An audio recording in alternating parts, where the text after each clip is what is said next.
We start today, however, with Gary Little, co-founder of Canvas Ventures, and Gary has been in this industry for a long, long time. Welcome, Gary. I see that you're doing something new, so we'll have a chance to catch up. Serrano, thank you for inviting me to join your panel today.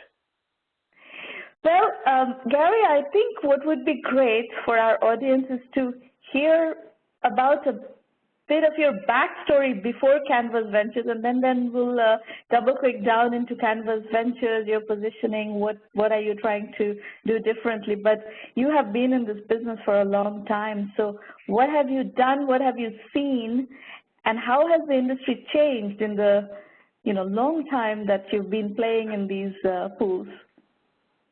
Yes, thank you. So I have been in the industry. I've had the opportunity to be in the industry for really 30 years now. So I've had a chance to see a lot of ups and downs and more ups and more downs, and that's part of the drama and the fun of the venture industry. It is cyclical. I started as an electrical engineer. I also was in sales and marketing at IBM, then went back to business school. And that's where I first heard about venture capital. Never heard of one before. It was a summer job when I was working at IBM. I met a venture capitalist. I said, oh, this is great. It's kind of a combination of engineering and business. And, how many of you are there? And I went out and started just researching and ended up joining the Rockefeller family's fund called Venrock straight out of business school. I did that for about 2.5 years based in New York City. And what I realized at that time was just having a few years of work experience at IBM and an MBA really did not prepare me to be a venture capitalist. At that time, entrepreneurs were probably in the early 40s, late 40s when they were starting businesses, and I didn't have much to offer to them. So I had the itch to go, be on the operating side. So the next 10 years, I spent at Sun Microsystems, which was at that time still a young company, and Apple, and a variety of positions, sales and marketing, posted in Hong Kong, opening up offices overseas, and then later internationally across the globe, and then ending up running product marketing for the Solaris operating system at Sun. And then I went to Apple and had a variety of roles there, including international marketing, head of North American sales for channel sales, and ultimately running the general manager and SVP for the company, running their Power Macintosh division and the displays business. And it was at that point that I said, hey, this would be a good time to go see if I can take the skills I've learned and go find a startup to run. I didn't have ideas to found one, but I wanted to go meet up with some tech entrepreneurs and see if I could help them build and scale a company. And that was 20 years ago, and that's when I ended up meeting a bunch of venture guys again, and I got pulled over to the venture side instead of running a company. And I've been really enjoying, and the difference was after 10 years working at Sun and Apple, I really felt like I did have something to offer to the entrepreneurs in terms of connections, network, ideas, guidance, and I found I really enjoyed what I was doing and could add value there. And that was Morgenthaler, right? Yeah, so I joined Morgenthaler 20 years ago, and Morgenthaler was one of the earliest venture firms. In fact, this year it's celebrating its 50th year in business. So I'm still a Morgenthaler partner in its older funds, but Morgenthaler over 50 years did not only IT, which I'm a part of, but life science and buyouts, had multiple offices, and it was a larger entity. We raised an $850 million fund 18 months after a $600 million fund. And so it was a large enterprise. And what we decided to do was really have the information technology team, members of that team formed Canvas Ventures, members of the life science team created Lightstone, and members of the private equity team created Morgenthaler Private private equity.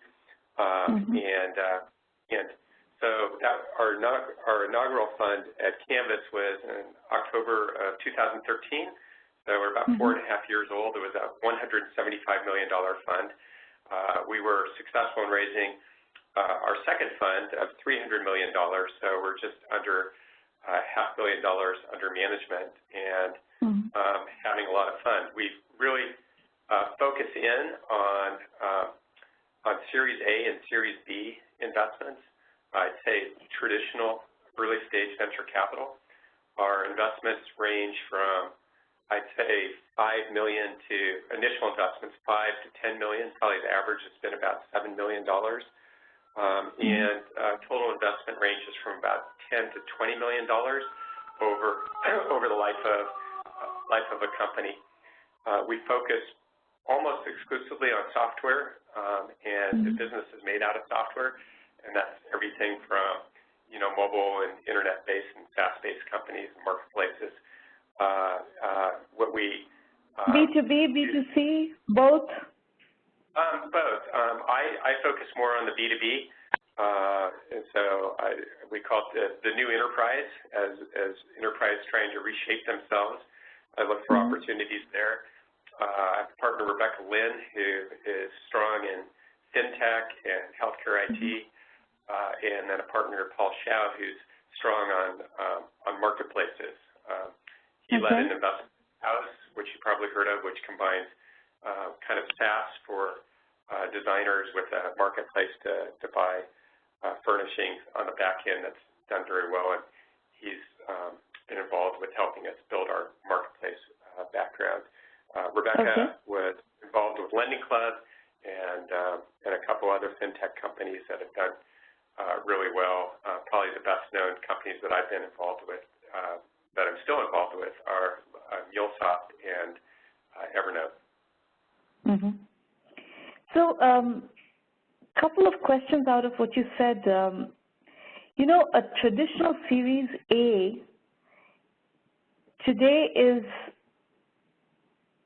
kind of Series B in terms of what people are looking for metrics-wise. So entrepreneurs are being very capital efficient, and they don't, in Series A, often they're not looking for $5 to $10 million, whereas they're looking more like maybe a $5 million round, so a couple of partners putting in 2.5 each kind of scenarios.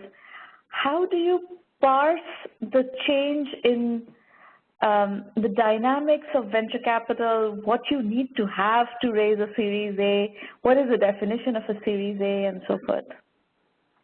Yeah, very good question, because the definitions are changing. As you said, a Series A used to be what's now a seed, so it has changed. The way we see it is there's many firms making money available on an angel and seed basis. A lot of $50 million funds that maybe club together, and often in notes that provide founders the opportunity to build something and bring it to market and see if it has traction. Where we typically get involved, regardless of whether it's called a Series A or pre-seed, whatever it is, but I'd say on the B2B side, it would be when companies are kind of approaching that 1 million in average recurring revenue stage. At that stage, it's still very early. Most of the sales have been done by the founders. They may or may not have salespeople in the company. If they do, they're probably one or two. They typically do not have a head of marketing or a head of sales. The engineering is done by the founders. So it's really a technical team that has gone out and on their own sold to some initial customers. We said, gee, if engineers can figure out how to sell and get $1 million in ARR, there's probably something there. And if we get involved, at that stage, the company does deserve usually $5 million or so of investment, and we would put that in all of ourselves along with the early investors. Sometimes bring in a small follower, but rather than spraying our investments around among a lot of investments, we consider ourselves conviction investors. So we make fewer investments, but if we like them, we try to get a good stake in the company, and we may be involved with that company for 10 years or more. So we try to choose wisely, and then really commit to helping that company grow. What we do. So your take on the Series A is that you would just take the whole round of a $5 million round and not try to split the round. Makes sense. That's right. That makes sense. And I think for I'd say the traditional venture firms at that Series A, you can only be on, if you're taking a board, you can only effectively manage 7 to 10 boards, and more realistically 6 to 8. So if you're only making 1 to 2 of these investments per year, and if it takes 5 to 7 years to exit a company, you're on those 6 to 8 boards. So you have to choose very wisely, and if you are choosing that wisely, you want to make sure you have a sufficient stake in the company. So it's not a drive-by investor where, I don't know if I'll put 5 in, but I'd put 2 in if somebody else puts 2 in. That's not ours. We would like to make a what I call a conviction stake, because we believe in what the company's doing and commit to helping that company be successful. But just to point out, you were asking about where we play. So if the angel and seed guys get it to $1 million, the entrepreneur is really picking their board member in that Series A, or when we would get involved, we would want a board seat. So you're looking for a relationship that's going to be long term. And if we're successful over in the next round or the round after that, the company would be at $10 million in ARR, and that's where the growth stage funds would kick in. So we see our role as bridging companies from that angel seed stage to the growth stage. And once we have a stake, we're on really common terms, similar terms as the founder. They have ownership, we have ownership, and we want to make the right decisions to hang on to that ownership while investing to build a successful company. Our mission is not to put a lot of money to work, it's to make something of the equity that we have and that the founders and the management team have. What about geography? Where do you like to invest? Since we're a small firm, we just have 3 partners now. Our target is to probably never have more than 4 or 5 partners. And since we're early, our main task when we get that technical team is to help them recruit their head of sales, head of marketing, at some point probably head of product, head of engineering, as a lot of times the technical founder ends up moving towards an architecture or CTO role, not always, and then the VP of Finance or CFO. I can tell you the last investment I made, it's been less than a year, we've actually recruited a CEO, CRO, CMO, CFO, VP of product marketing, and we've had multiple discussions with every sales rep in the company, and that's the job of the first year, is building out the management team so it can scale to that 10 million and beyond. Oh, and so to do that, I was going to say, to answer your question, to do all that hiring, it really doesn't make sense for us to be making investments overseas. And in fact, it's that much harder to do it out of the Bay Area. So our primary focus is here in Silicon Valley, where we can use our network and not just meet with the finalists on the candidates, but sometimes take first meetings with candidates and meet a lot of people to try to get the best team. And you can't do that if you're just flying in and flying out. Having said that, there are some trusted, like chairmen, people that we trust that will spend a day a week with the company doing some of that heavy lifting, and we have that network in New York, and so we've made several investments in New York City, but to date, we've been primarily Bay Area with a few investments in New York City. Okay. So you have a question from the audience, which probably is a reasonable question to elaborate. Minu Saburi is asking, please define conviction investor versus traditional investor. Well, conviction investor, I think I think that's a term that we've coined internally. It's just the way we think. So, what does that mean? First of all, since we are we're a sizable venture firm with a $300 million fund and nearly $500 million under management, but we're also not a $1 billion fund trying to put money to work in all sectors. So, like any company that we would advise, focus is really important. So for us to be successful, we try to pick some sectors and focus on those and get knowledgeable about those sectors and hopefully know more about those sectors and have a better network in those sectors than the generalists. And so we call that thesis investors.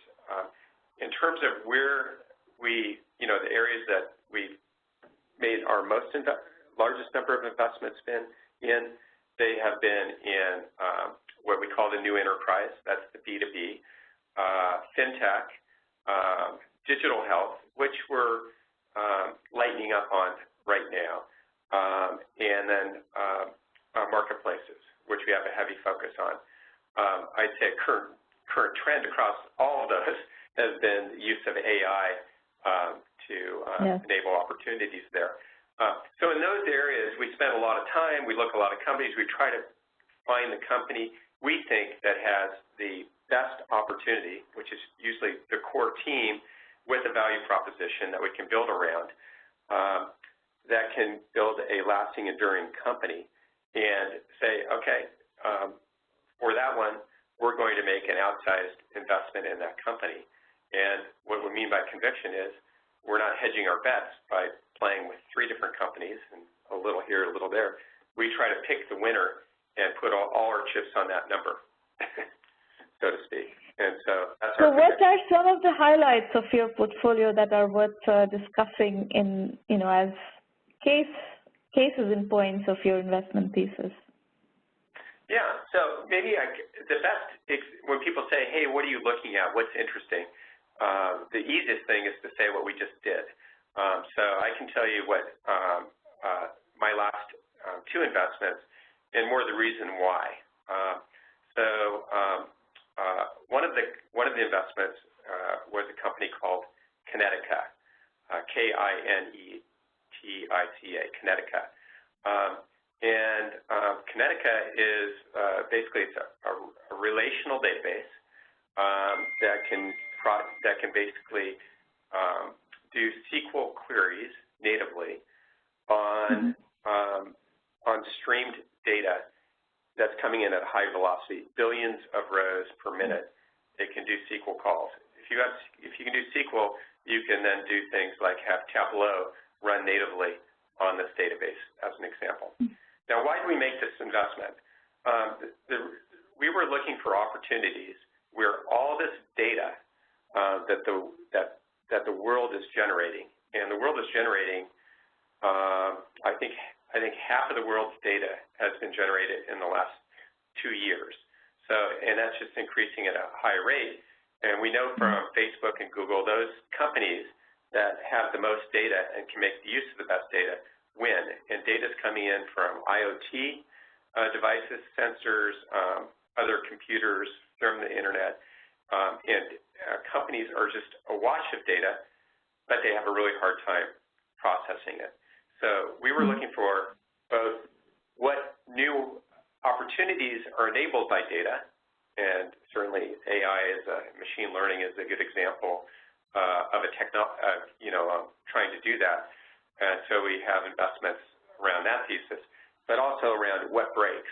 And certainly relational databases, think Oracle and Microsoft, you name it, they break when you try to flood a lot of data in and try to query it at high speeds.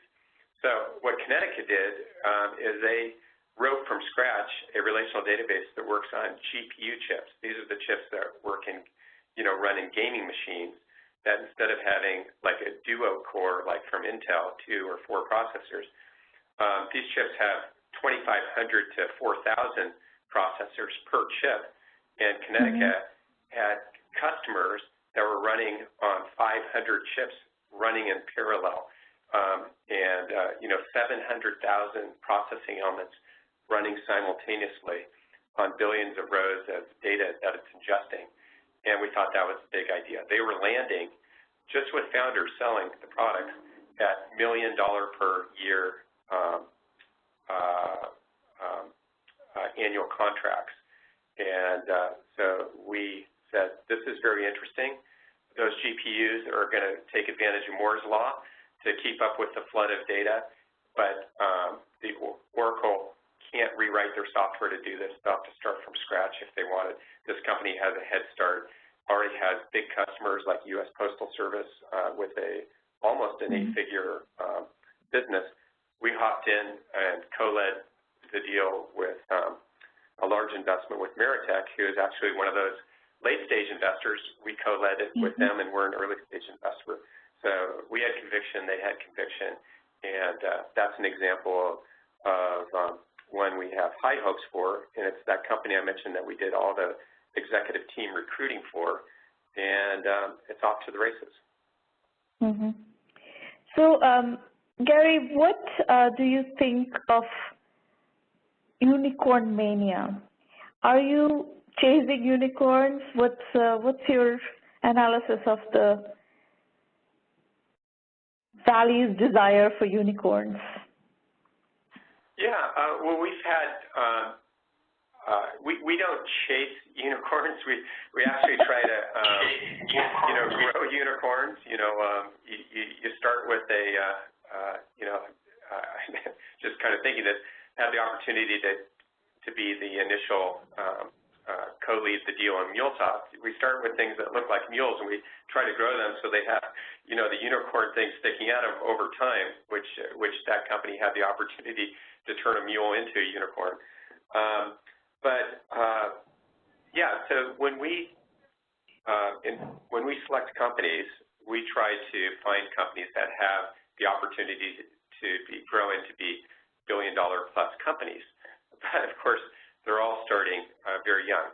We don't chase companies that are already, at multi-hundred-million-dollar valuations, or putting money. But I think the real question in that is, what kind of TAM is it that is interesting for you? Because given where we are in the history of the startup industry, the technology industry, and so forth, there are billion-dollar opportunities which you need to build a unicorn-level company. But there are also many opportunities that are, let's say $200, $300, $500 million TAM, which are, smaller opportunities, probably better suited for acquisition exits. Yeah, okay. I understand your question now. So we, from a portfolio standpoint, if you have a $300 million fund like we do, we'd like each individual company to have the opportunity, if successful, if very successful, to return the entire fund. Because at that point, you've given the limited partners back their money, and they haven't made any. And then the rest of the portfolio can, try to double or triple that portfolio. It's just, to be honest with you, it's not an easy task. You need to have that one company in the portfolio that can return the entire fund for the venture economics to work. Not all of them are going to get there, and therefore, some are going to exit at that $300 to $500 million. Some are going to exit at 100, and some are going to be zeros. And you, as a venture fund, you need to return 2 to 3 times the investment to the LPs if you want to continue to raise money over the next, 2 decades, and that's the way it works. So those lower outcomes are fine, and they add to the portfolio. But if you start out saying, oh, this could be a $200 to $300 million company, and you do all your companies, you will never you reduce your opportunity of having those what you call the unicorns that really make the portfolio and are required for a large fund to return. Now, having said that, I think this is a really good place where angel money and seed money exists, because at that stage, there's not enough data about the market opportunity, the product market fit, the team and how they're working together to really know whether you have a $50 million opportunity or a billion dollar plus opportunity. And that gives actually the entrepreneur some flexibility, because before they decide to raise venture, and what I mean is that $5 million round, they should know that that venture capitalist is looking for that billion-plus company opportunity.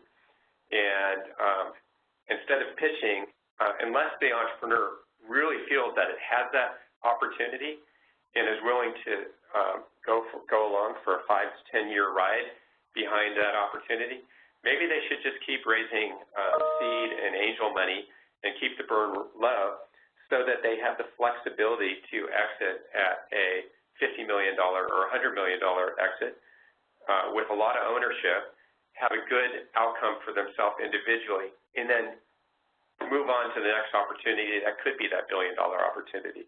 I think some entrepreneurs can get trapped by raising money and telling a big story when they don't necessarily have conviction themselves, and when they could be spending their time on better opportunities. So I will make a few comments for the audience to understand what you're saying and put it in perspective, just because we have all kinds of entrepreneurs here, and people working on a smaller TAM opportunity have plenty of conviction. If you're the market leader in a space that is a niche where you are the leader in a $200 million TAM opportunity, you can have plenty of conviction, build a beautiful piece of software that solves the problem, and build a great business.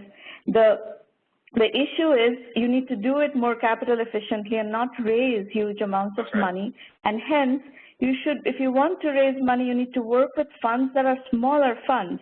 And the truth is, right now, the venture market is flooded with micro VCs. There are about 700 micro VCs, and I constantly talk to investors who have raised $15 million funds, $30 million funds, $50 million funds, $75 million funds, and that's more your sweet spot. If you're trying to do a capital efficient venture where you're going to sell this company to a larger player, after building it up to a point for, $50 million or $100 million, that's a different strategy. The funding strategy is a different strategy, and you're not going to, in that case, you should not be raising money from a $300 million fund like Canvas. That's the equation that you need to understand. And then what I see a lot in the industry, working with entrepreneurs, is that entrepreneurs do spray and pray, and they kind of go hit up. Like if you have this as your investment thesis, don't go hit up Andreessen Horowitz, because that's not what they do. So, but there is this body of VCs who would be working with you, who would be willing to work with you, but you have to go to the right audience and not just chase the big names or the bigger funds. This is a very poorly understood area of fundraising and it's understandable. It's quite complex. All this stuff is complex, and the entrepreneurs, especially those who are doing it for the first time, it's a lot of complex perspectives. So that's why I just wanted to elaborate a little bit on what you said, Gary. Yes, Ramon, I think you said it extremely well. Of course, there are some opportunities where the TAM is zero, so because you're inventing a new market, category, and those can be the best, absolutely the best businesses if you can basically invent it, have a high share of a small market, and then have that market grow into be an enormous market. And yeah. But Gary, I you know, think there are a few of those. You have another question from the audience. Let me read that out. Do you have thoughts on how to close the gap existing between male-led ventures and versus female-led ventures? Between male-led and female-led?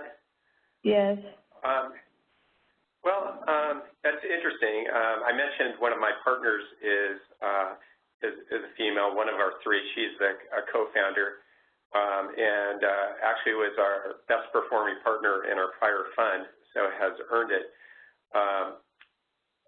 And also 2 years or 3 years, I can't remember, on the Midas list and keeps moving up the ranks.